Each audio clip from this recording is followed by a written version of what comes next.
আজকের এই ক্লাসে আমরা শিখব সূরাতুল ফাতিহার ২ নম্বর আয়াত।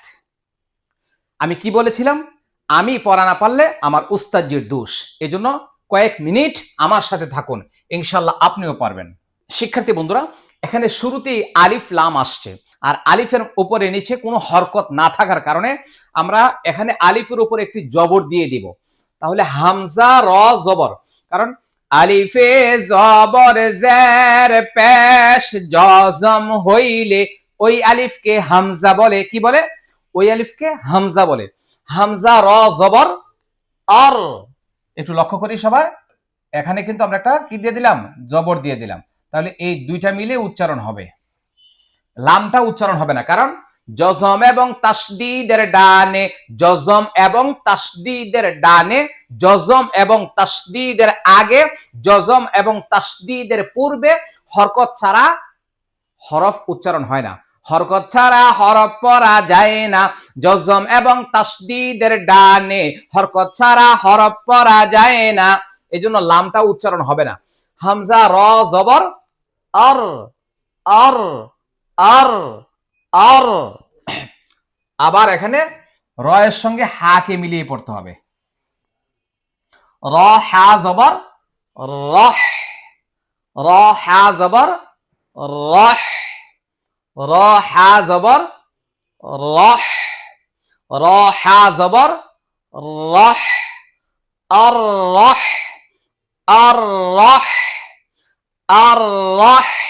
একসাথে বলবো, আর রহ আর রহ আর রহ। মিম খারা জবর মা, মিম খারা জবর মা। আর রহমা, আর রহমা, আর রহমা। জোরে বলি সবাই, মিম খারা জবর মা, মিম খারা জবর মা মা মা। আর রহমা, আর রহমা, আর রহমা। নুন জের নি, আমরা দেখি এটার সঙ্গে সামনে কি মিলিয়ে পড়তে হয়।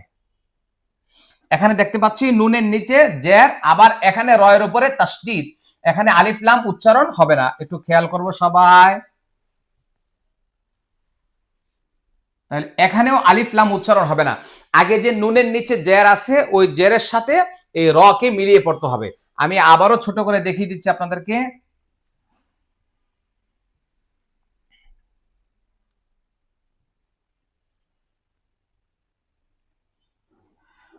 এই যে নুনের নিচে জের, তাহলে নুন র জের নির, নির নির নির।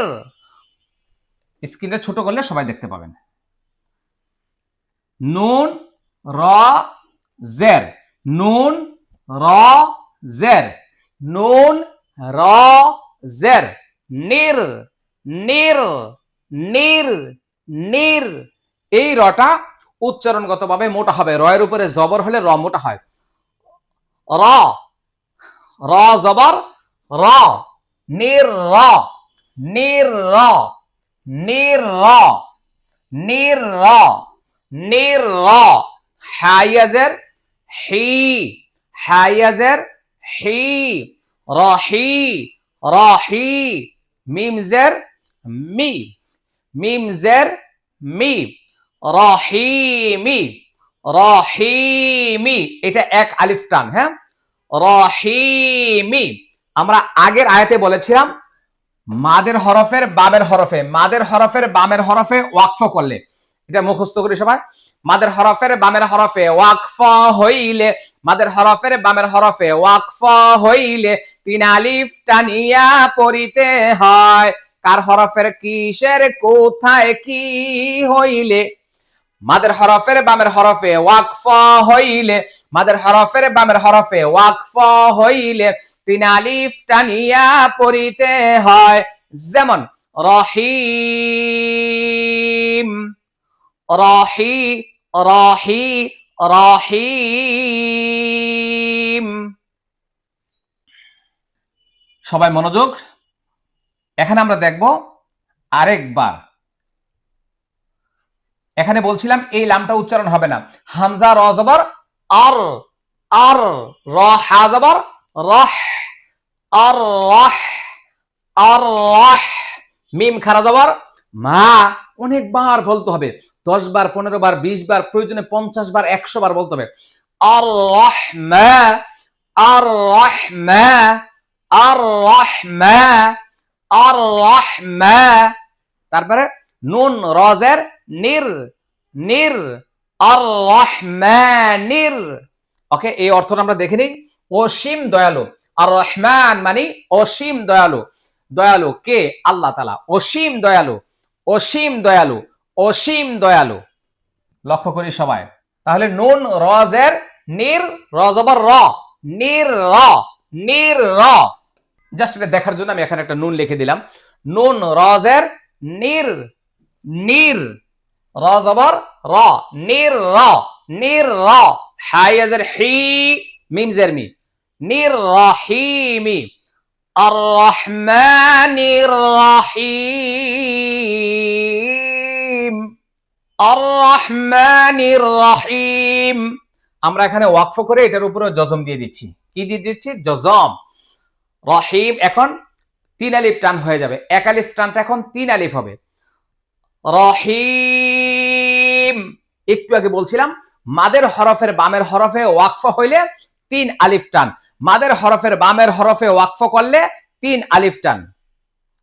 যেমন আমরা প্রথম আয়াতটা পড়ছিলাম আলহামদুলিল্লাহি রাব্বিল আলামিন। এবার 2 নম্বর আয়াতটা আর রহমানির রহিম আর রহমানির রহিম আর রহমানির রহিম আর রহমানির রহিম।